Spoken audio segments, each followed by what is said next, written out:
ሰዎች ባሮ ግን ከመሲ ፍቅር የያዘው ይመስለኛል ሳስበው።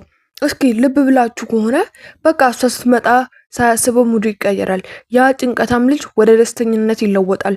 በጣም ነው የገረመኝ ያለው እና ደግሞ የጄሪ ጉድ ሲደወልላት እንደለመደችው ለፍልፋበት ዘጋችበት አይደል? አይ ጄሪ ለማያውቃት ሰው እኮ ባህሪዋ ግራ የሚያጋባና እብድ ነው የምትመስለው። እና ደግሞ ይህ ናታን የሚባለው ልጅ ለምን ተናግሮ ቆይ አይወጣለትም? አሁንስ በቃ እያናደደኝ ነው። ምክንያቱም በቃ አውቆ የተኛም ቢቀሰቅሱ ሳይሰማ ነው የእሱ ሁኔታ። ይወዳታል፣ ያስታውቅበታል። ነገር ግን አሁንም እንደማይወዳት ይሆናል እና እናንተስ በእኔ ሀሳብ ትስማማላችሁ አይደለ? ምክንያቱም እችን ልጅ ረጅም ርቀት መሄድ የለባትም። እዚሁ መፍትሄው መናገር እያለ እሷ ግን ረጅም ርቀት ሄደች። ለነገሩ እውነት ነው፣ እሱ ነው መናገር ቀድሞ ያለበት።